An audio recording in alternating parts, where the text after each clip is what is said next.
En nombre de Dios y de la patria se abre la sesión.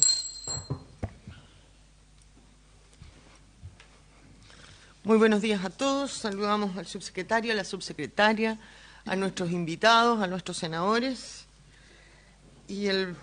No tenemos cuentas hoy día, así que pasamos de lleno al primer punto de la tabla, en que le vamos a dar la palabra a, no sé si al subsecretario o a la subsecretaria, y también al profesor Bascuñán, para conocer la situación que se ha generado en el tema de el proyecto de delitos económicos, que ya está despachado al Ejecutivo, no obstante que tiene algunos ajustes y adecuaciones que debieran ser incorporadas. Entonces, subsecretaria, no sé si ustedes quieren partir o si le damos la palabra primero al profesor Bascuñán. Profesor Bascuñán, tiene usted la palabra para que nos ponga en contexto y luego le damos la palabra al Ejecutivo para que busquemos la forma de solucionar esto. Muy buenos días. Muy buenos días, señora presidenta. Muy buenos días también por su intermedio a los senadores, miembros de la comisión, y a los funcionarios del Ministerio de Justicia, señor subsecretario, señora directora jurídica, también a los funcionarios de la corporación. El Ministerio Público, en la semana pasada, señora presidenta, levantó 3 problemas de transcripción del artículo 27A de la ley 19.913. Esa es la tipificación de los delitos de origen del delito de lavado de activo, o blanqueo de capitales, lavado de dinero, lavado de activo. Que se trataba de reformas que habían sido introducidas el año pasado en el texto, que se encuentran actualmente vigentes y que sin embargo no aparecían transcritas en el texto, además de un error de transcripción en que el párrafo cuarto se repetía cuarto, quinto, cuarto, en vez de ser cuarto, quinto, sexto, en una referencia al Código Penal también. O sea, era un error de transcripción y un error de omisiones.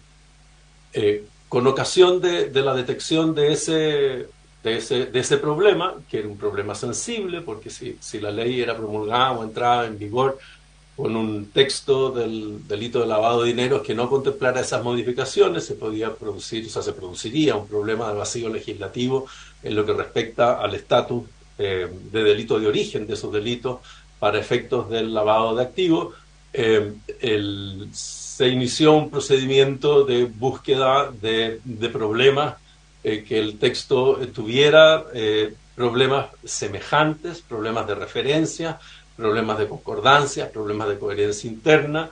El Ministerio de Justicia levantó también, señora presidenta, una serie de insuficiencias que detectó, y el grupo de profesores que hemos trabajado junto a la comisión en la redacción del proyecto, también detectamos otras, ¿no? Y en total se trata, en el inventario que realizamos el día de anteayer, se trata de 21 problemas, son todos problemas puntuales, algunos que son de error de transcripción. Por ejemplo, en vez de hablarse de clasificadora, no de riesgo, se habla de calificadora de riesgo, cuestiones de esa naturaleza. Otros problemas de coherencia interna, otros problemas de mejor redacción para evitar malentendidos que se ha detectado también en el medio en relación con simplemente con una cuestión de redacción del precepto. No son ideas regulativas distintas de las ideas regulativas que el proyecto tiene, salvo quizás por un par de consideraciones al inicio de la tabla de errores, que se refiere a incorporación o modificación de estatus dentro del catálogo de delitos económicos, artículo 1 y artículo 2. Y artículo 3 también, el de funcionarios públicos. Eso, señora presidenta. Muchas gracias, profesor. Bueno, la idea es que busquemos una solución a esto, y las 2 probables soluciones, ¿no es cierto?, es un veto presidencial para arreglarlo, que a nuestro entender sería más corto, o esperar la publicación de la ley e ingresar una ley corta o un proyecto que modificara y arreglara esta situación. Para ello le damos la palabra al Ejecutivo, quien tiene hoy día en sus manos el proyecto y en cuyo conjunto hemos estado trabajando para buscar la solución. No sé, subsecretaria Lobo, subsecretario Gajardo, ¿quién va a hacer uso de la palabra? Subsecretario. Muchas gracias, Presidenta. Por su intermedio, saludar a los senadores integrantes de la comisión, a los miembros de la Secretaría, al profesor Bascuñán. Tal como él relata, primero agradecer, ¿no es cierto?, una vez más todo el apoyo y aporte que ellos han hecho en este importante proyecto. Tal como él lo manifiesta, tanto el Ministerio Público y posteriormente en el trabajo conjunto hecho por el Ministerio de Justicia, en concordancia con la SECPRES y los propios profesores, está este catálogo de 21 modificaciones que habría que hacer, que son de distinta envergadura, que el Ejecutivo, en conjunto con el Ministerio de Justicia y SECPRES, ha hecho una clasificación de aquellas que considera indispensables, aquellas que fueran deseables, ¿no es cierto? Nosotros somos de la idea, después de hacer un análisis, que efectivamente la forma más adecuada de poder corregir esto sería a través de un veto presidencial, que sería un veto acotado, que permitiera, ¿no es cierto?, hacernos cargo. Como son distintas materias de distinta naturaleza, el veto tendría también distinta naturaleza de acuerdo a cada observación, ¿no es cierto?, y la idea sería concordar previamente aquellos aspectos. Creemos que lo más relevante, tal como lo decía el profesor Bascuñán por su intermedio, Presidenta, es lo que tiene que ver con los delitos base del lavado de activos, donde se omitió, ¿no es cierto?, el tema de los delitos informáticos y algunos nuevos delitos tributarios vinculados, por ejemplo, al tema de robo de madera o el tema de uso fraudulento de tarjetas de pago. El tema de referencia, entendemos que lo de los párrafos ya fue, se acordó, digamos, y fue arreglado por Secretaría, como había planteado el tema del párrafo sexto por el título quinto que estaba replicado. El tema del delito de uso fraudulento de tarjetas de pago, en general, también es un tema que se hace una referencia a letras anteriores, cuando ya han sido suprimidas esas letras, y por tanto nos parece indispensable también corregir esto. Hay otras materias que nosotros consideramos que son deseables corregir, y hay otras que deberíamos ponderar, nosotros hacer una propuesta para que pudiéramos concordarla antes de votar esto, que es cambiar de categoría o incorporar nuevos delitos, que esas son las que nosotros creemos que van un poco más allá de lo que fue el espíritu original del Ejecutivo, del legislador, del colegislador, en orden a incorporar nuevos delitos dentro de las 3 categorías que contempla el proyecto de delitos económicos. Hay alguna que pretende que es una adecuación, que hay delitos que están en primera categoría y en segunda categoría, y que para evitar, ¿no es cierto?, error interpretativo se dejan solo en una categoría, que parece razonable, pero ahora hay también en la propuesta de los profesores incorporación de nuevos delitos en ciertas categorías. Nosotros creemos que ese tipo de cuestiones va más allá de lo que fue el espíritu del colegislador y, por tanto, sería un debate en su mérito que habría que ver más allá de un veto presidencial en una ley posterior. Lo mismo, hay algunas cuestiones que, si bien son de redacción, nos parece también que va más allá, que son todo un tema de régimen de modificación de atenuantes y agravantes, que tampoco, digamos, iría estrictamente lo que el legislador se pronunció al respecto. Desde esa perspectiva, entonces, el compromiso del Ejecutivo sería trabajar, estamos dentro del plazo de los 30 días que mandata la Constitución para hacer derecho de la herramienta del veto presidencial, trabajar una propuesta en conjunto como Ejecutivo, poder proponerla y llegar al consenso suficiente para poder despacharlo prontamente para que este proyecto tan importante pueda ser tomado, entrar, digamos, después ir al control preventivo en el Tribunal Constitucional y entrar en vigencia. Gracias, Presidente. Gracias, subsecretario. Subsecretario, no sé si quiere hacer uso de la palabra. Ofrezco la palabra a los señores senadores. Bien, entiendo entonces, senador Galilea. Solo sugerirle al Ejecutivo que ojalá socialicemos un poco antes de... Aquí me pareció que lo iba a... No estaba atento escuchando. Lo reitere y profundice. No, perdón, que me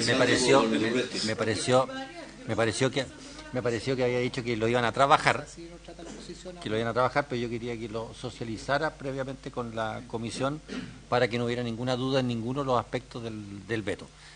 Si es que ya lo había insinuado e incluso dicho claramente y yo no escuché por culpa del senador Durresti, le pido mis disculpas a su secretaria.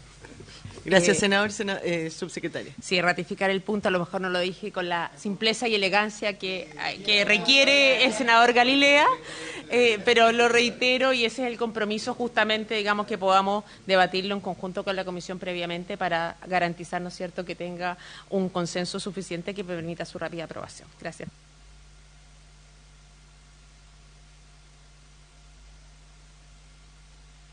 Profesor, no sé si tiene algo más que agregar. ¿Qué haríamos entonces? Que se prepare el veto, que lo sociabilicemos. Nosotros le vamos a pedir su ayuda para analizarlo también. Los profesores también están a disposición de ayudar al Ejecutivo en la redacción. Así me lo hizo saber tanto el profesor Bascuñán como el profesor Silva, disponibles para ayudar en esto. Y bueno, con lo que quede fuera de este veto, podemos nosotros después ver si podemos hacer una ley corta o lo que sea necesario una vez que ya esté promulgada. Señora Presidenta.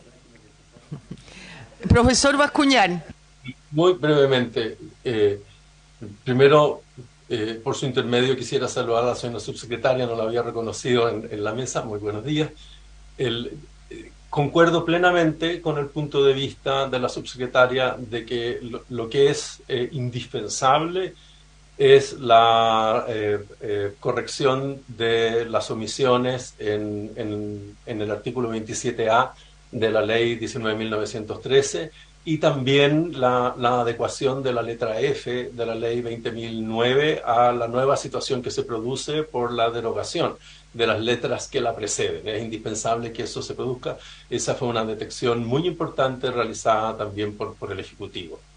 En relación a la observación de lo que sea conveniente o no sea conveniente, naturalmente, señora Presidenta, ese es un juicio de los poderes colegisladores al respecto. Solo quisiera decir que no hay una sola propuesta que exceda del planteamiento de política legislativa que inspira la ley y que es congruente con la ley. Lo que se propone en el catálogo es, tal como lo señalaba la subsecretaria, es corregir una redundancia.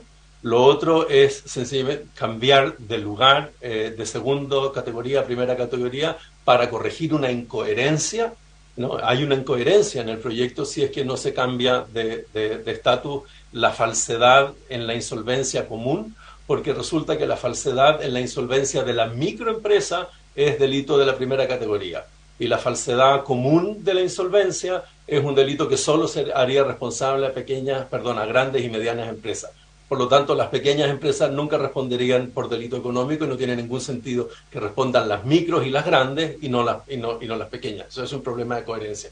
Y en lo que respecta a las atenuantes, es indispensable clarificar que la regla que ya existe, que es una regla de no compensación, se aplica a otras circunstancias, pero también es indispensable que esa regla prohíba el concurso de circunstancias agravantes. Se trata simplemente de cómo se regula la gravedad del hecho, ¿no? Entonces hay algunas consideraciones que no compensan la gravedad del hecho, pero también está la idea de que una sola circunstancia de gravedad del hecho es la que basta para determinar la pena y no corresponde acumular consideraciones de gravedad del hecho. Eso también es una cuestión de coherencia interna. Entonces son cuestiones de coherencia interna y de mejora de redacción, pero sobre todo de coherencia interna las que se han propuesto. No hay ninguna novedad desde el punto de vista de la política legislativa ni de la idea regulativa que inspira el proyecto. Eso simplemente, señora Presidenta. Muchas gracias. Muchas gracias, profesor. Ofrezco la palabra sobre este tema. Quedamos atentos entonces al llamado del Ejecutivo para sociabilizar una vez que redacten una propuesta de veto y poder conversarla antes que la presenten para que pase, ¿no es cierto? Nosotros a la vez lo podamos sociabilizar con nuestras bancadas y así pase lo más rápidamente posible y también pedirle ayuda una vez más a los profesores. Bien. ¿Cuándo vence el plazo? ¿Los 30 días cuándo vence? Por su intermedio, el 16 de julio. Sí, 16. Estamos próximos, digamos, la idea sería que el Ejecutivo, por su intermedia presidenta, la próxima semana pudiéramos tener una propuesta para socializar para que pueda ser, digamos, ejercido el derecho dentro del plazo que es mediados de junio. Gracias, subsecretario. Bien, agradecemos entonces a los que venían por este proyecto. Que ha acordado la forma como trataremos de resolver los problemas que se han suscitado y pasamos al segundo proyecto, señor secretario. Gracias, subsecretario. Me despido, señora Presidenta. Muchas gracias, don Antonio. Hasta luego. Hasta luego. Gracias, Presidenta. Corresponde entonces, en el segundo punto de la tabla, ocuparse de las indicaciones que se presentaron al proyecto de ley que modifica diversos cuerpos legales para agravar la pena aplicable al delito de homicidio simple y establecer mayores exigencias para la obtención de la libertad condicional, que corresponde a los boletines 14.090-07, 14.091-07, 14.092-07, 14.100-07 y 14.121-07, todos ellos refundidos. Sus señorías tienen en las carpetas un comparado en el que se consignan las distintas indicaciones que fueron presentadas. Antes de ir al comparado, el Ministerio de Justicia nos pidió, y antes de empezar la discusión particular propiamente tal en el comparado, el Ministerio de Justicia nos solicitó hacer una breve exposición sobre datos sobre esta materia que no habría tenido la oportunidad de hacerlo. No sé, subsecretario, usted o María Esther, tiene la palabra. Muchas gracias, Presidenta. Por su intermedio, claro, ahí tenemos una presentación. Es relevante esta presentación, Presidenta, porque tenemos los datos actualizados ya al primer semestre de este año respecto a las libertades condicionales, y podemos también ver cuál ha sido la evolución que ha tenido la Ley de Libertades Condicionales, entre otras cosas a raíz de la modificación que se hizo en el año 2019, y por lo mismo, en cuanto a los números, esto tiene un impacto en razón de lo que vamos a comenzar a discutir en particular.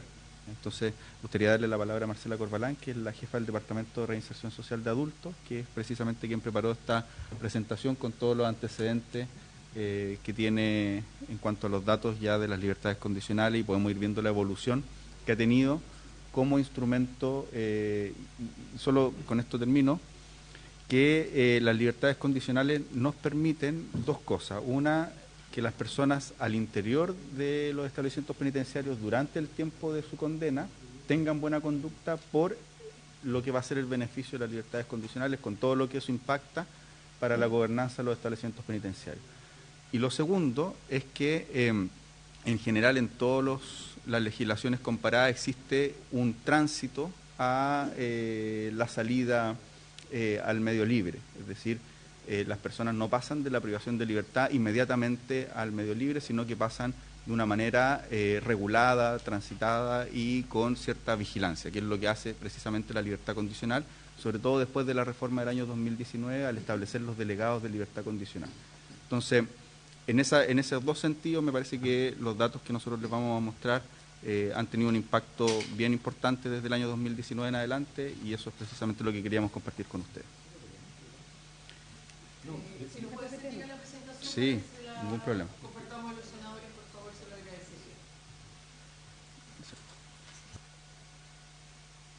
agradecería. Presidenta, antes de escuchar la presentación, me gustaría, también aprovechando que está el subsecretario, un pequeño referencia a la necesidad o al trabajo que ustedes están haciendo para los tribunales de ejecución de pena. Conversaba ayer con el diputado Ilavaca, estábamos con el senador Walker también. Yo creo que todo este tipo de modificaciones o estas estadísticas o estos replanteamientos desde el punto de vista normativo, nosotros seguimos simplemente señalando que mientras más se está en la cárcel o más se está en la cárcel, eliminamos el problema. Claro, lo eliminamos temporalmente, sacamos a ese sujeto condenado con un debido proceso como corresponde, lo sustraemos y lo tenemos más tiempo en la cárcel. Yo entiendo el concepto, digamos, uno tiene que enviar señales de seguridad para la sociedad, pero no nos hacemos cargo y simplemente en lo que veo ahí las estadísticas, y muchas veces desgraciadamente vemos en Gendarmería que son estadísticas, cuántos entran, cuántos salen, cuánto tiempo permanecen o las condiciones, pero no hay un principio de la ejecución de la pena, que es una institución fundamental en las democracias que han abordado estos temas. Entonces, me gustaría ver de cómo dialoga esto, para no escuchar solo estadísticas, y las estadísticas dan para cualquier cosa, y las estadísticas son lo que son.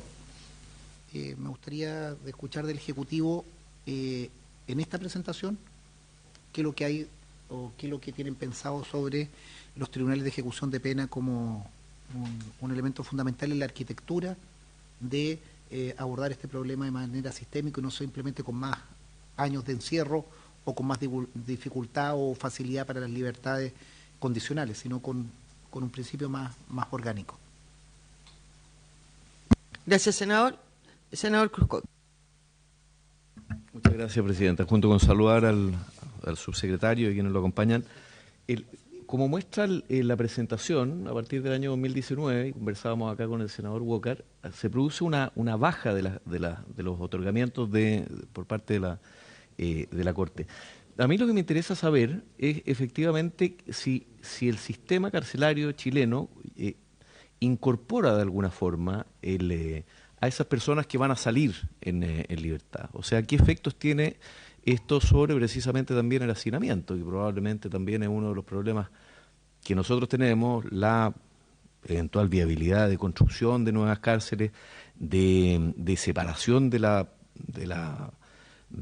grupo penal que puede ser eventualmente más de riesgo, más peligroso, o que esté en alguna franja de diferencia con el resto de los internos, al entender de que efectivamente ha bajado el otorgamiento por una parte y que eventualmente si se endurece algo que parece ser necesario, pero qué efectos tiene al interior de los penales y en el sistema carcelario general de Chile y cómo se aborda y qué es lo que se ha pensado hacia el futuro al respecto.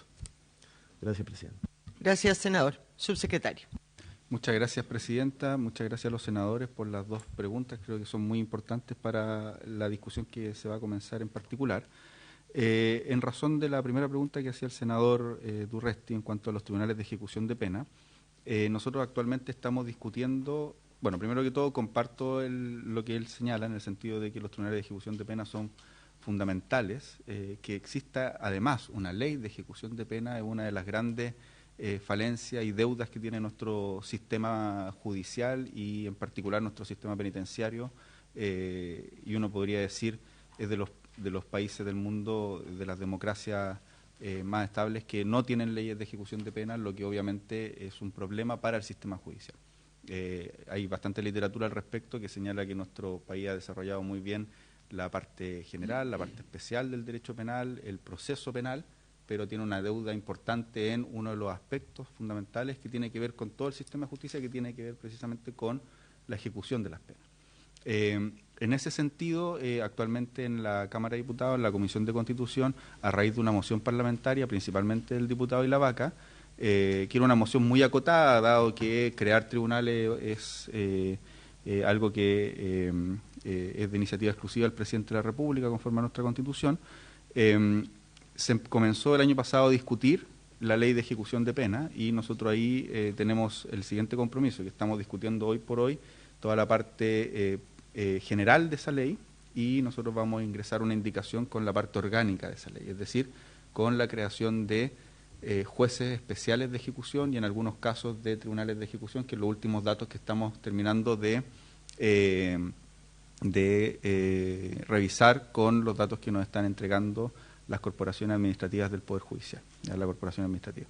Esto principalmente por lo siguiente, porque principalmente es factible instalar tribunales de ejecución en aquellos lugares donde hay más personas privadas de libertad y en otros lugares donde hay menos personas privadas de libertad se puede incorporar jueces de ejecución, ¿ya? Entonces es la modalidad que estamos viendo, pero esa es una indicación que tenemos pendiente de ingresar, es parte del compromiso que tenemos con la Comisión de Constitución de la Cámara, y que por cierto es una reforma importantísima, porque es la creación de tribunales a lo largo de todo el país o de jueces de ejecución, lo que obviamente implica recursos importantes, pero coincidimos con que es fundamental para nuestro sistema de justicia completar esa deuda pendiente que tenemos en ese sentido, ¿ya? Lo que pregunta el senador Cruzcoque, coincidimos y por lo mismo queríamos mostrar los datos, porque en el año 2019 se hizo una reforma importante a la ley de libertades condicionales y en esa reforma importante se rigidizó el sistema. Primero se hizo obligatorio el informe de gendarmería que existiera, que fuera considerado por los tribunales. Segundo, se establecieron los delegados de libertad condicional, se hicieron ciertas también restricciones a la ley y estamos viendo los efectos de aquello, ¿ya? Y tal y como decía al comienzo, las libertades condicionales tienen al menos dos efectos dentro del sistema penitenciario. Lo primero es que para acceder a la libertad condicional se requiere de buena conducta durante el proceso de privación de libertad, ¿ya? Y como uno podría decir, las personas tienen la expectativa de que, cumplidos ciertos requisitos de su pena, van a poder disminuir su estadía al interior de los establecimientos penitenciarios, si es que tienen buena conducta, buscan precisamente tener buena conducta. Que tenga buena conducta al interior del establecimiento penitenciario es muy positivo para el sistema penitenciario, ¿ya? Es muy positivo para la gobernanza del sistema penitenciario, es muy positivo para, uno diría, en los aspectos incluso más prácticos. Nosotros tenemos que estar permanentemente reparando las cárceles porque la gente, cuando no tiene buena conducta, las destruye, hace motines, pone en riesgo la vida de otras personas, pone en riesgo la vida de los funcionarios, etc.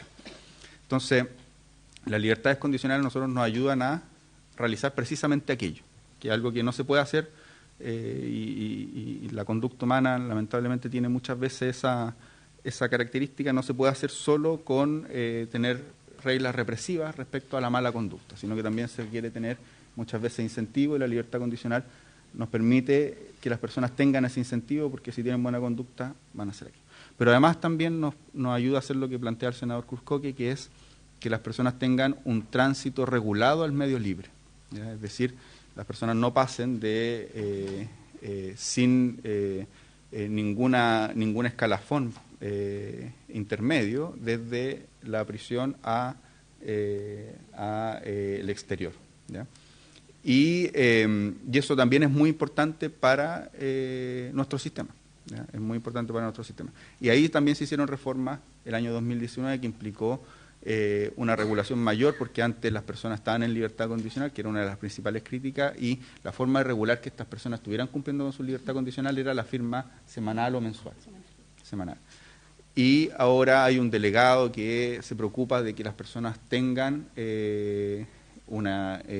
tengan un plan, que cumplan el plan que se ha establecido para su libertad condicional. Entonces, en esos dos sentidos, la libertad condicional es un buen sistema. Tiene el gran problema de que cada vez que alguna persona que se encuentra en libertad condicional comete un nuevo delito, se pone en duda todo el sistema, ¿ya? Sin embargo, también los antecedentes que tenemos respecto a la reincidencia de las personas que, por ejemplo, no acceden a la libertad condicional versus las que acceden, la reincidencia es notablemente menor en las que acceden a la libertad condicional. Pero claro, cada vez que una de esas personas comete un delito, es un gran problema para el sistema en su conjunto. Y lo importante, al menos de la cifra, es revisar el sistema en su conjunto. Claramente todos los sistemas siempre tienen anomalías, pero legislar sobre la anomalía también es un problema. Entonces eso es lo que queríamos mostrar con la exposición. Subsecretario, una consulta antes de que vaya a su presentación. No lo hemos dejado de llegar a él. Pero yo de verdad creo en que hay que mejorar tanto que está por otro carril, ¿no es cierto?, las libertades condicionales que estamos acá, y también la medida cautelar cuando quedan en prisión preventiva o no lo hacen. A mí lo que me preocupa es que como política del gobierno frente al autochamiento que existen en las cárceles, se quiera en el fondo, ¿no es cierto?, ablandar la mano.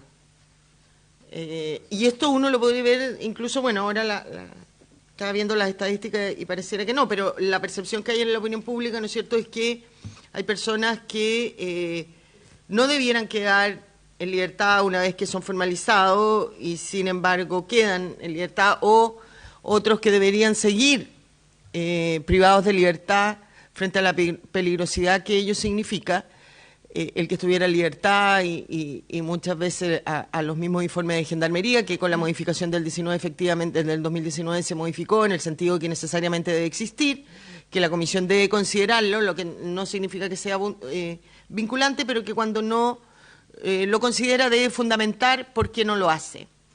Pero existe, y yo también lo siento, y por eso creo que me saque de mi error sea así, que hoy día como que la política para el problema que tenemos de atochamiento en las cárceles es flexibilizar esto.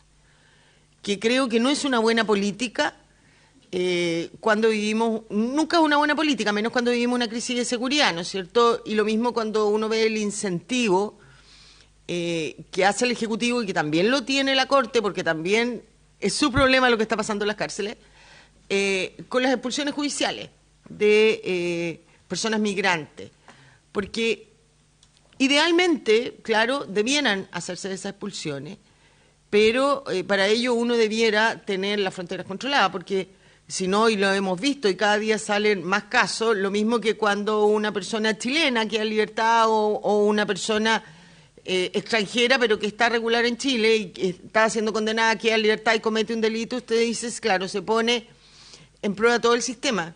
Pero lo mismo está pasando con estas expulsiones judiciales, porque al no tener, ¿no es cierto?, controlada la frontera, esta persona, usted le conmuta la pena, o el Poder Judicial le conmuta la pena, la van a dejar a su país, lo que significa además un canto para el Estado, y a los pocos meses o al mes está de vuelta en Chile, pero en las calles y delinquiendo. Y eso aumenta el sentimiento de inseguridad de las personas o la sensación de inseguridad. Entonces, ¿cómo hacer que esto no sea una mala política pública para buscar una vía de escape a la solución de atachamiento en las cárceles?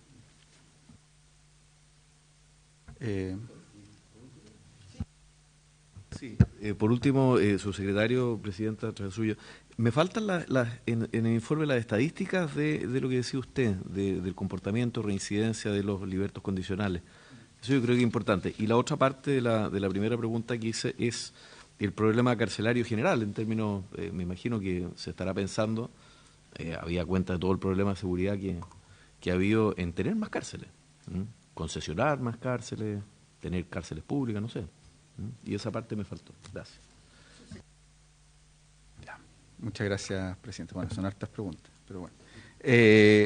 Lo primero es que de parte del Ejecutivo no hay ninguna voluntad de que el problema que tenemos respecto a la sobrepoblación en el sistema penitenciario lo resolvamos con algún tipo de medida que implique o la flexibilización de los instrumentos normativos que tenemos actualmente o derechamente medidas como que las que se utilizaron en el año 2010 que implicó un indulto general. ¿Ya? Voy a plantear lo siguiente. En el año 2010 tuvimos una situación muy parecida a la que tenemos actualmente en cuanto a las personas privadas de libertad en nuestro sistema penitenciario.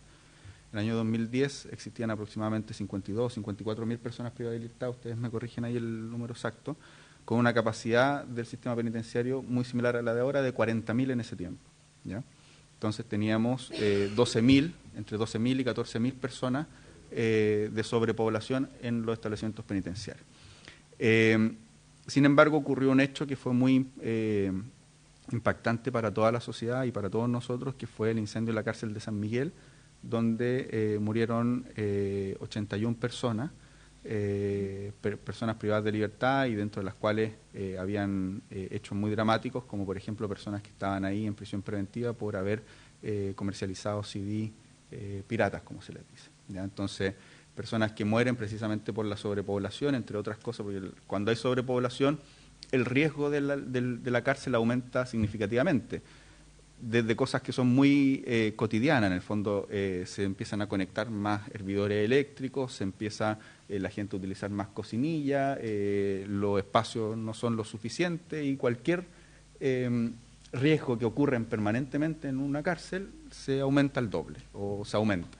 Entonces, se corren riesgos cuando hay sobrepoblación. O sea, la sobrepoblación impacta primero en la base de la cárcel, que es tratar de tener la población segregada. Segundo, la cárcel se vuelve más riesgosa. Tercero, se pone en riesgo la vida de los funcionarios, la vida de los propios internos. Y además puede generar, como lo que pasó en Ecuador, un problema para el Estado en su conjunto. ¿ya? Es decir, un motín general, por ejemplo, es un problema de seguridad para todos nosotros. Entonces, cuando hay sobrepoblación ocurre eso. ¿Qué fue lo que hizo nuestro Estado? Y digo nuestro Estado porque en ese tiempo el gobierno del presidente Sebastián Piñera, en conjunto con el Parlamento, tomaron medidas precisamente para hacerse cargo de esta sobrepoblación. ¿Y qué fue lo que se hizo? Se flexibilizaron algunas normas y se hizo una ley de indulto general, ¿ya? Todo esto, además, con lo que había ocurrido con el incendio de la cárcel de San Miguel, que le tocó al ministro Bulne hacerse cargo de ese hecho muy dramático. Hoy por hoy, ¿qué es lo que nosotros estamos haciendo? Estamos en una situación muy parecida, en el sentido de, muy parecida, no igual, pero parecida, en el sentido de que tenemos una capacidad desde el año 2012 muy similar en el sistema penitenciario, que son 42.000 personas, esa es la capacidad estándar de nuestro sistema penitenciario, y actualmente estamos llegando a 49.000. ¿Ya? Producto de la pandemia se había como congelado el número de personas privadas de libertad. Saliendo de la pandemia, esto aumentó rápidamente. Nosotros cuando ingresamos como gobierno había 41.000 personas privadas de libertad y hoy día hay 49.000 en un año. ¿Ya? También tiene que ver con las políticas de persecución penal que se han rigidizado y también tiene que ver con modificaciones legislativas que, entre otras cosas, han hecho, por ejemplo, las cifras que tenemos ahí. Es decir, hay menos personas hoy que pueden acceder a la libertad condicional producto de las modificaciones que se han hecho.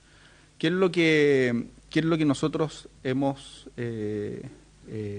planificado con el ministro de Justicia? Principalmente que hay que hacerse cargo de el problema penitenciario en un sentido estructural, es decir, tenemos que aumentar significativamente el número de plazas, porque lo que podemos nosotros proyectar de aquí a 10 años es que el sistema penitenciario en 10 años más va a tener cerca de los 70.000 personas privadas de libertad y no podemos en 10 años más preocuparnos de los 70.000 personas privadas de libertad. Entonces, para preocuparse hoy hay que tener un plan de infraestructura penitenciaria que sea una política de Estado y que nos permita a los distintos gobiernos asumir la aposta que eso implica.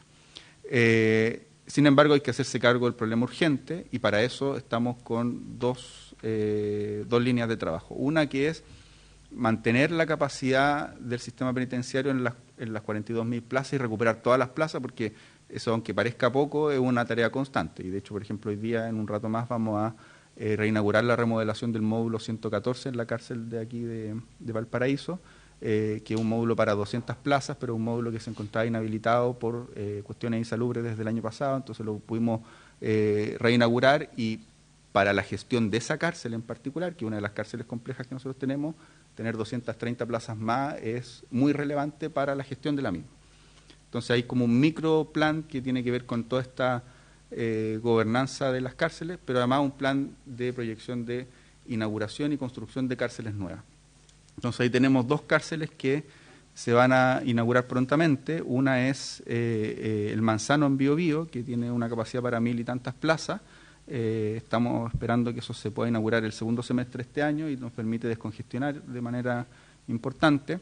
Y la otra es la Laguna en Talca, que tiene una capacidad para 2.300 plazas.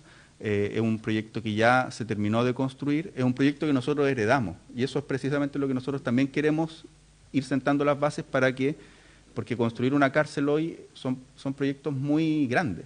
¿Ya? Una cárcel hoy por hoy está costando más de 100.000 millones de pesos, una cárcel de esas dimensiones. Es prácticamente similar a construir un hospital de alta complejidad. Tienes más o menos las mismas dimensiones, por lo cual son proyectos de inversión importante y que hay que delegar. Entonces ahí hay dos proyectos que se van a inaugurar prontamente, es decir, este año y esperamos primer semestre, eventualmente segundo semestre del próximo año, porque habilitar esa cárcel es tremendamente complejo, pero en eso estamos trabajando muy arduamente y tenemos dos proyectos en diseño que logramos destrabar. Uno es Calama, que no se había podido adjudicar la licitación de diseño, también una cárcel para más de 1.000 personas, y el Arenal en Copiapó, que es la misma circunstancia, y si logramos empezar la construcción dentro de este gobierno también vamos a dejar algo importante. Y además estamos trabajando en ampliaciones de cárceles concesionarias y ha solicitado la autorización a la DIPRES para ampliar cárceles a lo largo del país, y eso es algo que estamos esperando también que nos respondan respecto a aquello. Asimismo, tenemos un proyecto que es parte... Lo vamos a interrumpir porque el senador Durresti tiene una consulta sobre el tema. Sí, no le escuché en el listado, subsecretario, la cárcel de Río Bueno. Es una cárcel para 70 y tantos, 80 internos que llevamos años tratando de reabrirla. Se hicieron las reparaciones eléctricas y me gustaría escuchar qué es lo que hay sobre eso. Lo vi, como no venía preparado, pero lo vi en la parte de la microgestión. Estamos arreglando los módulos, pero además también reabriendo establecimientos penales que se encontraban sin uso. Entonces, por ejemplo, repoblamos el recinto especial de alta y máxima seguridad en Santiago después de una remodelación importante, y dentro de ese cronograma también de reapertura, y que es parte de esa como microgestión, porque son cárceles pequeñas, son pocas plazas, pero nos ayudan a mejorar el sistema en su conjunto. Está Pozo Almonte, Río Bueno y dos más. Bulnes, el Centro Penitenciario Femenino en Bulnes, en el Ñuble, y el Centro Penitenciario Femenino Santiago, que también tiene una remodelación importante que vamos a inaugurar muy prontamente. Y en el caso de Río Bueno, el subdirector operativo estuvo ahí la semana pasada. Ya tenemos, incluso se va a hacer un concurso especial ahora para la dotación. O sea, se va a hacer un ingreso especial a la Escuela de Gendarmería para la dotación, entre otras, para los distintos lugares que estamos reabriendo, y Río Bueno esperamos reaperturarla muy pronto. La fecha exacta todavía no la tenemos, pero es muy pronto, es decir, dentro de este año, ¿ya? Lo mismo que Pozo Almonte, y en el caso, por ejemplo, del Centro Penitenciario Femenino, tenemos fecha de reapertura, la remodelación que ahora la primera quincena de junio, y en el caso de Ñuble es la primera quincena de julio. Es decir, estamos ahí en un proceso de trabajo constante. Y lo otro que quería señalar es que dentro de los 31 proyectos en materia de seguridad, hay un proyecto que para nosotros es muy importante, que tenemos que ingresar, también esperamos muy prontamente aquí al Congreso Nacional, y miro a María Esther porque está trabajando ahí arduamente para que lo podamos ingresar pronto, que es de los proyectos que está comprometido en la tercera fase, es decir, en aquellos que se tienen que despachar de aquí a final de año, que es liberar ciertos trámites administrativos para la construcción de cárceles, ¿ya? Y además dotar importantemente las facultades de investigación que tiene Gendarmería de Chile, y crear la unidad de investigación criminal al interior de Gendarmería de Chile, con más dotación y más recursos para esa función. Ese es un proyecto muy importante para este plan de infraestructura que estamos llevando a cabo, que es ojalá dejar al Ministerio de Justicia con un plan de infraestructura que se pueda hacer cargo de manera sostenible a el problema de las personas privadas de libertad, porque yo creo que es una mala señal para nuestro Estado de Derecho que cada vez que tenemos un problema en el sistema penitenciario, la solución sea flexibilizar las normas, ¿ya? Yo creo que esa es una mala señal que estamos dando.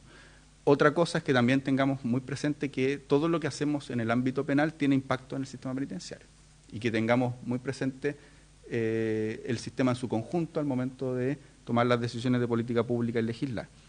Pero para que no tengamos que, cuando estamos con una situación muy compleja al interior del sistema penitenciario, tener que flexibilizar las normas porque es una mala señal para nuestro Estado de Derecho, lo importante es que tengamos un plan como Estado de infraestructura penitenciaria que nos permita hacernos cargo de este fenómeno de manera robusta. Señora Presidenta. Gracias, subsecretario. Solo le pido que no olviden su plan de infraestructura, la cárcel de mujeres de Queque, que está en zona de inundabilidad, y Dios no lo quiera. Y mientras eso no ocurra y no la cambien, al menos que exista clara orden en Gendarmería que frente a un evento de esa naturaleza se deben abrir las puertas. María Esther, no sé quién va a exponer. Me queda un dato, Presidenta, disculpe por su intermedio, la pregunta del senador Cruzcoque respecto a los índices de reincidencia de las personas que han accedido a a libertad condicional, y la verdad es que aquí tenemos los casos de libertad condicional disminuimos al 20%, es decir, una persona que accede a la libertad condicional tiene en un 20% reincide. Pero a diferencia del sistema cerrado, es decir, una persona que no tiene libertad condicional, el 47,4% de las personas reincide, es decir, de cada 2 personas que salen, una vuelve a cometer delito. Entonces, este sistema nos ayuda a atemperar aquello, y nos ayuda, entre otras cosas, porque le exige requisitos a la persona que implica que no se tenga menos incentivos para contaminarse criminológicamente. Entonces, eso es importante al momento de la discusión que vamos a comenzar a tener. Gracias, subsecretario. Le damos la palabra. Sí, gracias, presidenta, por su intermedio. Saludar a los senadores.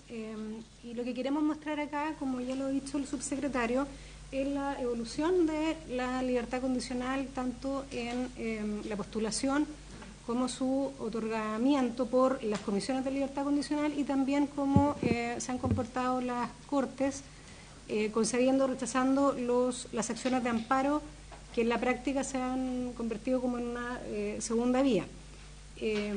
Ya vimos esta lámina, pero efectivamente a partir del año 2019, donde, como lo dijo el subsecretario, es la modificación más importante del sistema de libertad condicional, no solo porque se cambian algunos requisitos o se fortalecen algunos requisitos, pasando de los 3 bimestres de muy buena conducta a 4, estableciendo algunos otros delitos, aumentando la lista de los delitos que requieran 2/3 y no la mitad del tiempo de condena cumplido para postular, sino que el cambio más significativo es el del sistema de control. Como decía el subsecretario, anteriormente había un control administrativo en que la persona iba una vez a la semana a firmar a un CAIS, que es un establecimiento penitenciario y gendarmería, pedía un libro, lo firmaba y se retiraba. No había ningún otro tipo de control. Y es más, la ley antigua establecía que si no firmaba, podía firmar incluso una semana por medio y no pasaba nada.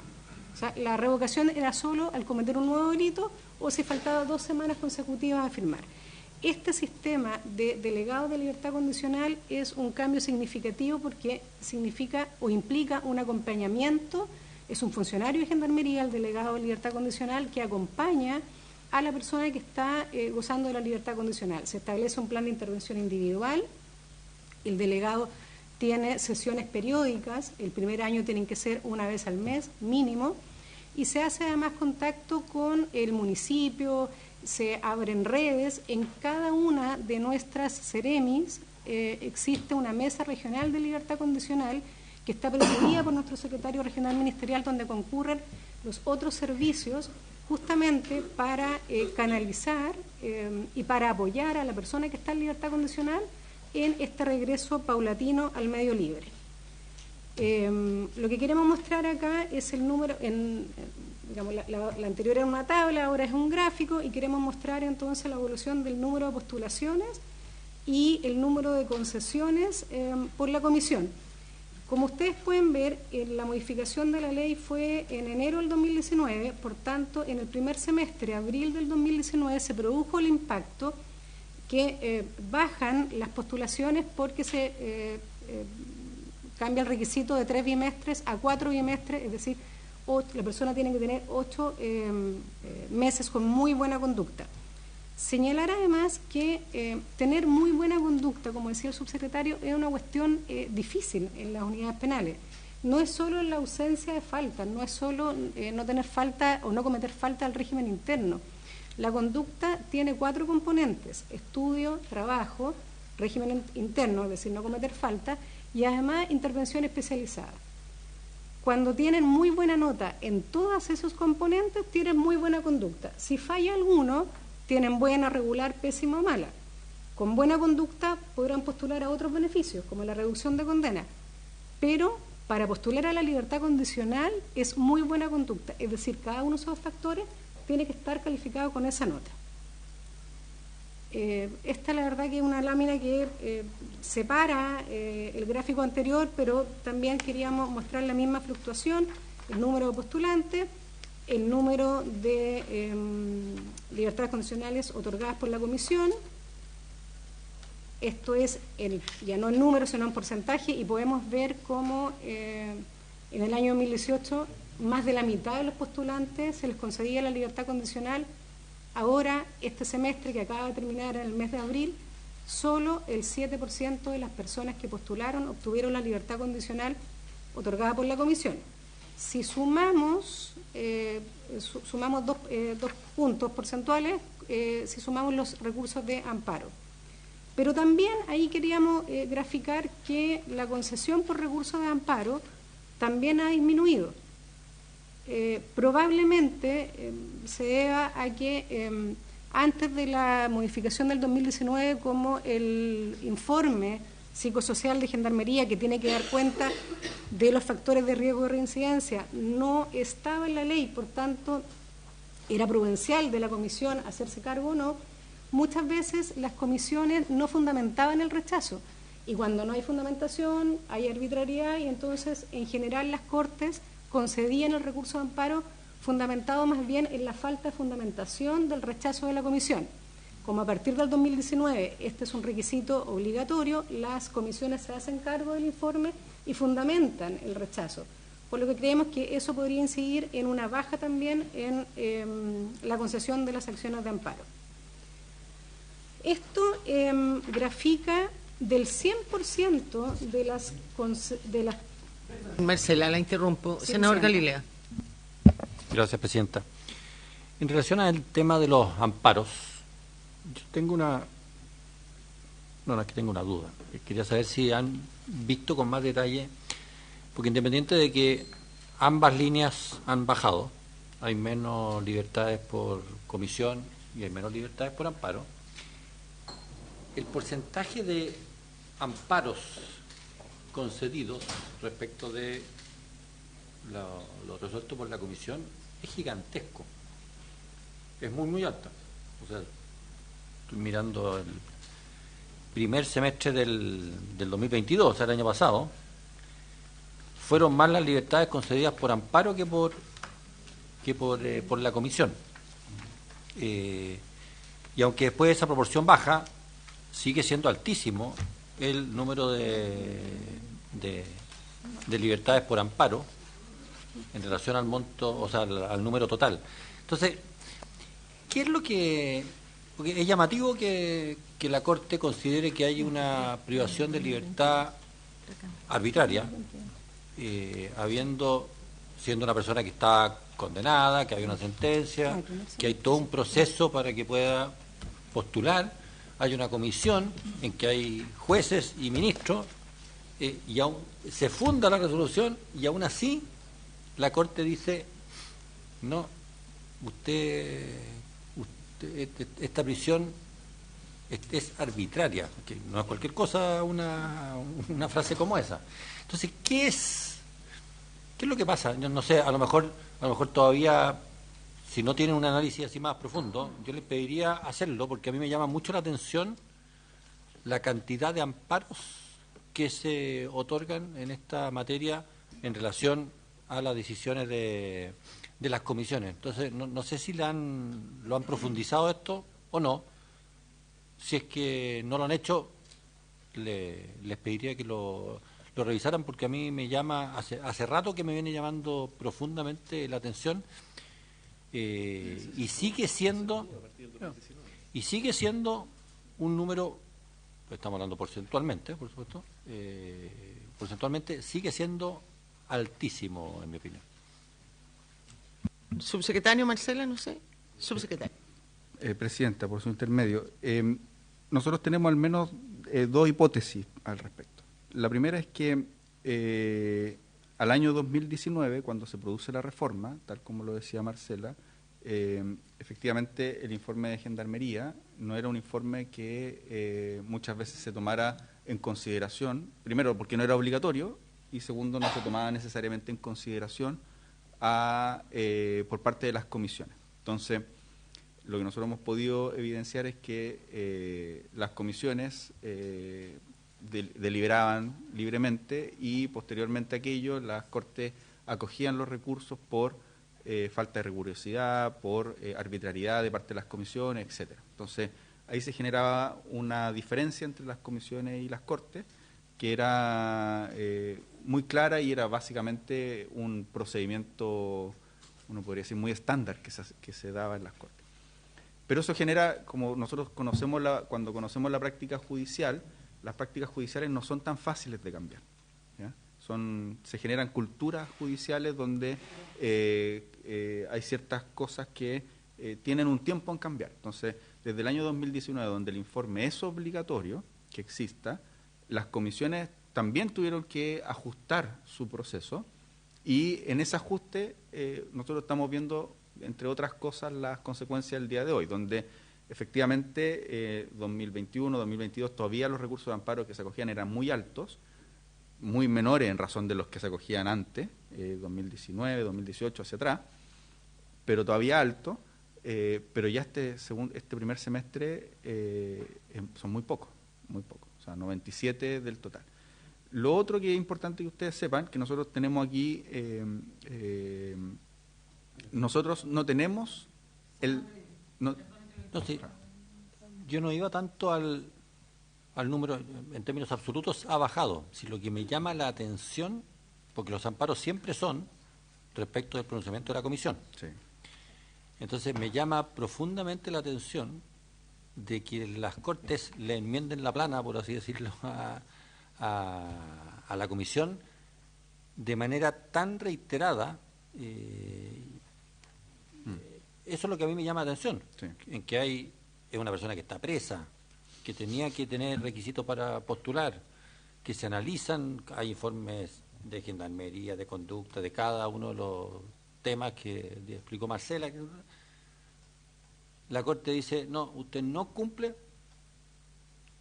y un porcentaje gigantesco de los amparos respecto a esa resolución son acogidos. Entonces, eso es, más allá del número absoluto, lo que me llama la atención es esa fuerte disparidad de criterios de las Cortes con las comisiones. Ese es todo el punto que me llama la atención. Subsecretario, un segundo, porque el senador creo que, subsecretario, es muy bueno el punto que hace el senador Galilea. Yo creo que en Chile nosotros tenemos, desgraciadamente, y quiero hacer una referencia a propósito de ISAPRES, que cabe en esta comisión, no cientos, miles de recursos de protección en una línea que señalaban que no correspondía el alza. Nos decían las propias la Corte Suprema, cuando concurrimos en distintas instancias de inauguración del año académico, por favor regulen esto. Tener que disponer salas especiales, tener que establecer funcionarios con una verdadera, digamos, impresoras trabajando en fallos que eran todos con teste y en un 85-90% iban en una línea. No lo resolvimos políticamente en los gobiernos de turno, porque todos los gobiernos se hicieron los lesos, el anterior, el anterior, el anterior y los anteriores. Las ISAPRES no resolvieron la situación de establecer ese procedimiento y estamos con lo que estamos. Yo advierto que aquí hay una situación parecida. El recurso amparo, una institución centenaria y en buena hora existe, pero utilizarlo y enmendar la plana en este tipo de situaciones respecto a la comisión es que la comisión no está dando resultados, ¿me entienden? Más allá de los legítimos ejercicios de derecho de alguien que se sienta conculcado y recurra excepcionalmente con un amparo. Pero creo que es importante en este debate llamar la atención más allá de la estadística, si sube o baja, que tengamos una alta cantidad de rectificaciones, en definitiva de libertades condicionales dictadas por vía amparo. Yo respaldando y resguardando y conociendo el recurso amparo como una institución fundamental que se utilice para esta situación es porque creo que no estamos dando cuenta y en eso hago la comparación con la ISAPRE, que creo que es un error cuando la administración nos damos cuenta que se comienza a utilizar un instrumento, un recurso judicial de la importancia del amparo para algo que deberíamos estar resolviendo acá. Y lo mismo, que sea técnico, que sea conocedor de las partes conocen, vuelvo al mismo tema del Tribunal de Ejecución de Pena, o sea, alguien que esté trabajando para que sea la propia institucionalidad de Gendarmería, de Justicia, quien conoce esta situación y no a través de un amparo que además, por un carácter extraordinario, puntual, termina otorgando estas libertades. Yo creo que es importante hacer ese punto de reflexión y a propósito de las estadísticas, de las situaciones, yo creo, y usted lo dice muy bien, subsecretario, y en eso también tenemos que ser todos claros, que si tú no tienes un organismo de libertad condicional y tienes una válvula de salida, la esperanza de salir y hacer buena conducta, es un elemento que informa el funcionamiento, no es que uno usa, todos tenemos que tener derecho a optar con conducta a una libertad condicional versus el que no hace mérito. Si tú eliminas eso de cajón, generas inconvenientes muy perjudiciales dentro del sistema carcelario. Pero tú tienes que tener un procedimiento objetivo y que sea el procedimiento de Gendarmería, del Ministerio que lo haga y no, en definitiva, un buen alegato en la Corte a través de un recurso de un recurso de amparo. Porque eso, en definitiva, uno, elitiza, dos, desconoce, mercantiliza la libertad condicional, desconoce todo el trabajo del funcionariado y de los profesionales y lo deja sujeto a un órgano jurisdiccional que no sé si ese es el instrumento preciso para hacerlo. Yo creo que sería importante que tomáramos carta en el asunto, ver alguna fórmula y reforzar la institución, no la utilización de un recurso tan importante como el recurso amparo para este tipo de situaciones.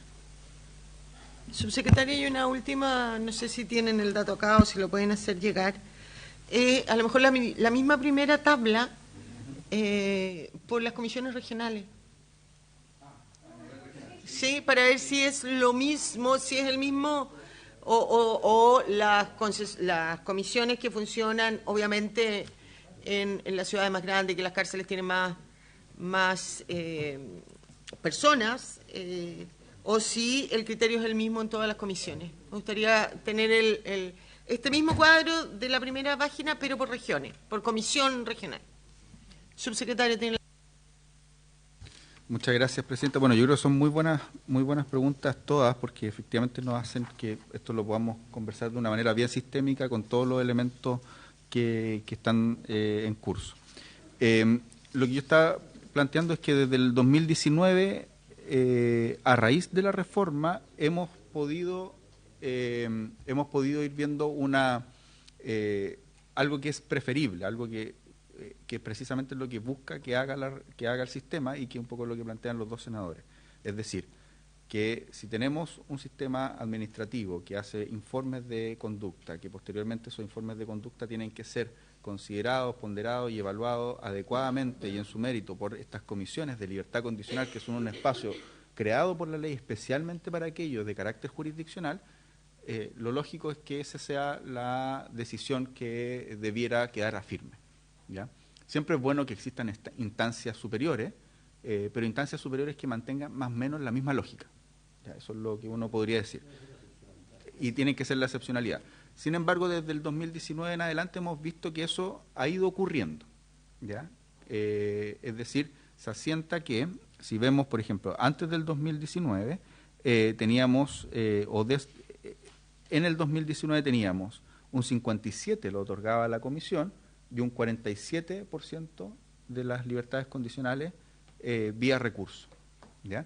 Y eso ha ido bajando al día de hoy, donde el primer semestre de este año, el 80% prácticamente, el 79, y tanto por ciento de las libertades condicionales las entrega la Comisión versus el 21% que se entregan por recurso. Entonces estamos logrando ese objetivo. Claro, pero el semestre... El anterior también, 67-33.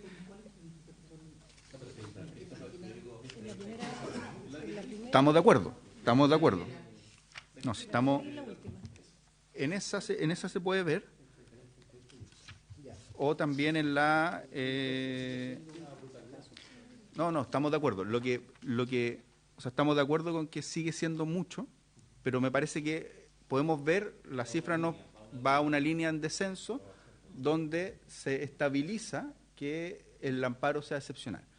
Ahora bien, por lo mismo es fundamental la ley de ejecución de pena, porque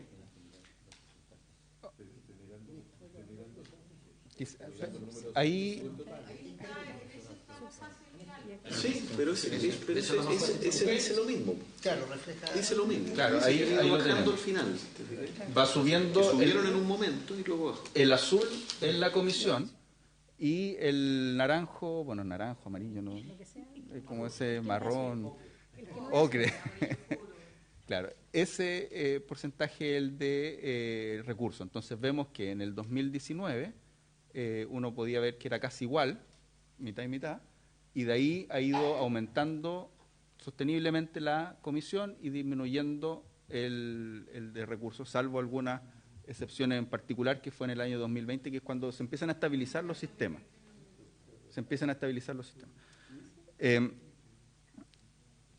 Por lo mismo es muy relevante la ley de ejecución de penas, porque el gran problema que tenemos actualmente en nuestro sistema es que, salvo libertades condicionales y reducción de condena, que son dos, uno podría decir, subsistemas que funcionan con reglas muy claras, el resto de la ejecución penal está entregada a un recurso general, que es el recurso de amparo.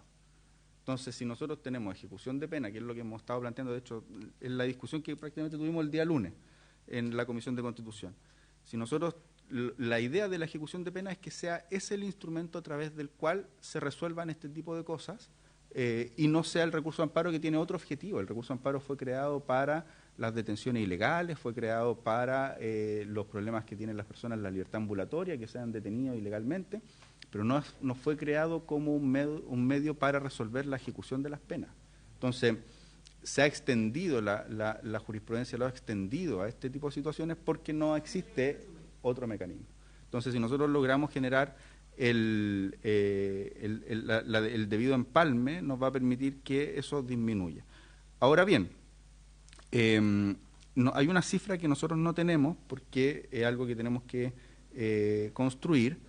Nosotros tenemos el porcentaje, porque es lo que nos comunican, el número de amparos concedidos, pero no tenemos el número de amparos presentados, porque no siempre somos recurridos. Solo tenemos los acogidos. Es que no somos recurridos nosotros, son recurridas las comisiones. En algunos casos, no, pero en algunos casos Gendarmería. ¿No? ¿Tampoco? Entrega informe la comisión. Claro, el recurrente de todas maneras.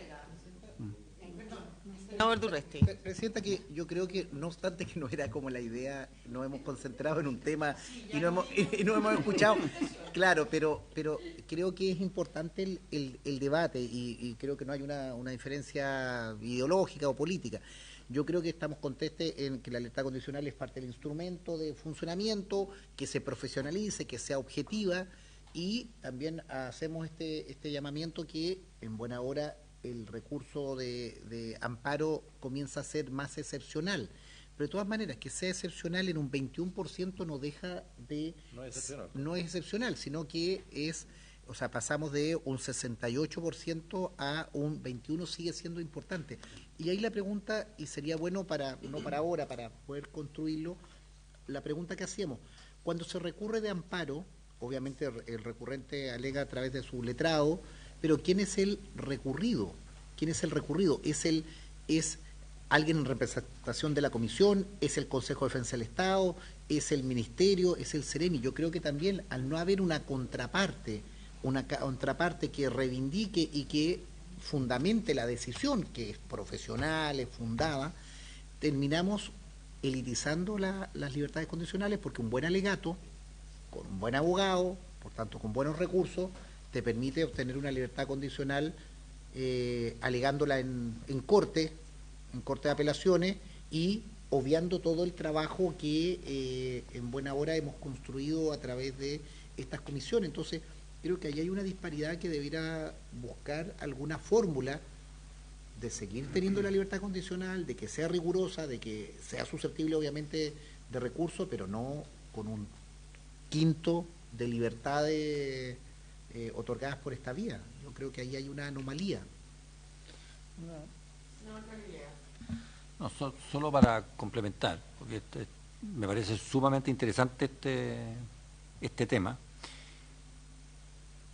Estuve revisando, que me tiene medio obsesionado este tema, pero porque tal como decía el subsecretario, el origen del recurso amparo es una privación ilegítima, ilegal de libertad. Esa es el origen de todo.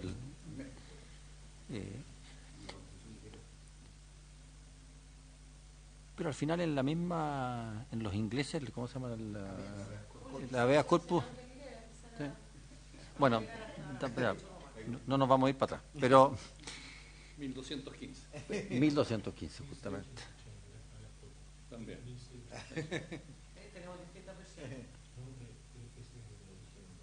Es que en 1215 el 15 de junio, el día de mi cumpleaños. Por eso. Juan sin tierra, digamos. Sí. La carta magna inglesa, 1215. La carta magna, pero que después tiene su habeas corpus en 1680. Pero la Constitución, la actual, no sé, no he revisado lo que hicieron los expertos, dice, es súper amplio, y dice expresamente que procede el amparo respecto de personas presas, y menciona además de que se debe cumplir por los establecimientos carcelarios. O sea, es la propia Constitución la que dejó abierta una posibilidad extremadamente amplia. Entonces, si se va por el camino que ustedes están pensando, vamos a tener que ver si es que a nivel constitucional el amparo sigue procediendo respecto de personas que están presas y que deberá haber todo un procedimiento por otro lado, o limitar solamente a lo que son detenciones arbitrarias, ilegítimas, arrestos que son también, claro, que tienen una cosa hacia otro, que es un tema que discutiremos en su momento, pero ahí se cruza, justamente, se cruza con un tema constitucional. Entonces, cuando se vea lo del Tribunal de Penas, en el fondo, va a haber que resolver también si se limita o no se limita constitucionalmente el amparo respecto de estos casos.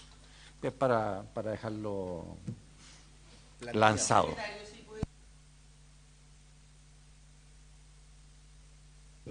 No, Presidenta, no, por su intermedio. Bueno, sobre los amparos y la tramitación, mejor Marcela que conteste porque tiene mucha más experiencia en la materia.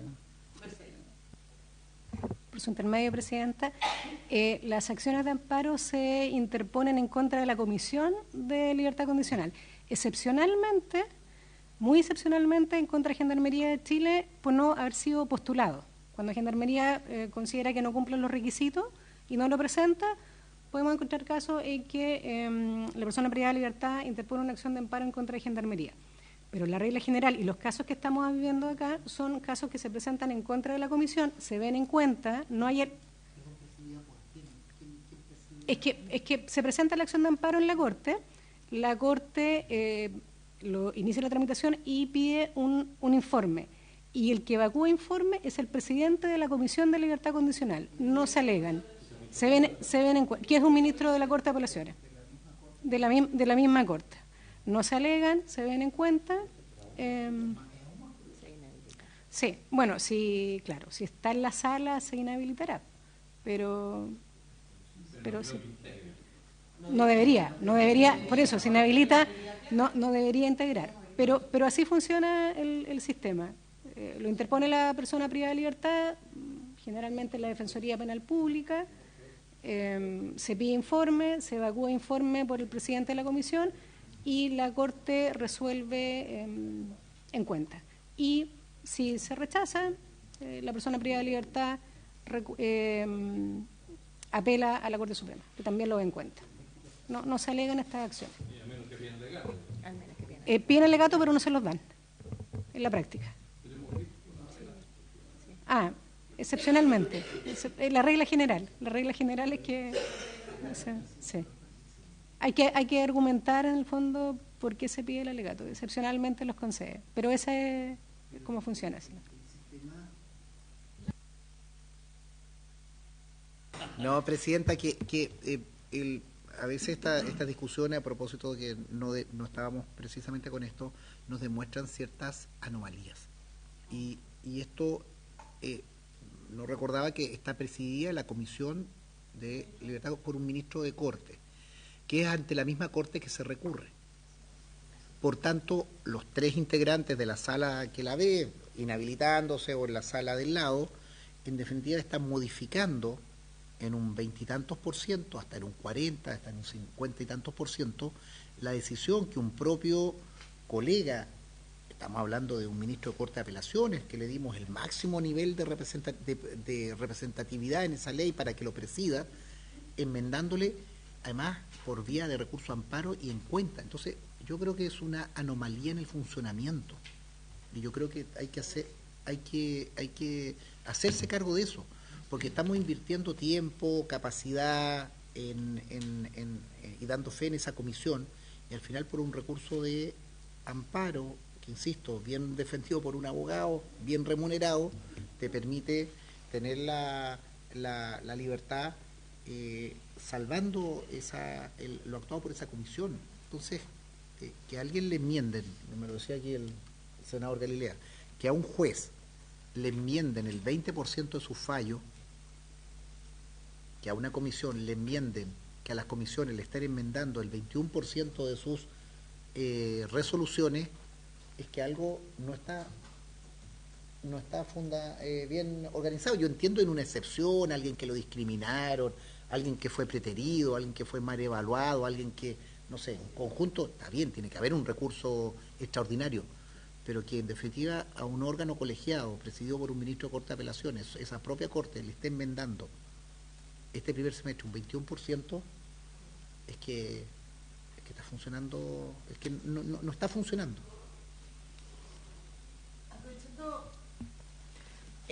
Quisiera un tema aparte de esto, pero que está relacionado con el proyecto. Al tiro, pero es para plantearla ahora. Quedan 2 minutos. Si ya no vimos las indicaciones hasta la próxima semana, entonces ya terminemos esto. Pero se dice, no me consta, pero al parecer así es por lo que he conversado con algunas personas de Gendarmería, y digo que hice relación con este proyecto porque estamos viendo si aumentar o no los números de bimestres calificados muy buenos para solicitar el beneficio. Que el primer bimestre de una persona cuando ingresa a Gendarmería, a una prisión, Gendarmería por un tema de su sistema computacional evalúa bueno, aun cuando la persona se haya portado extraordinariamente.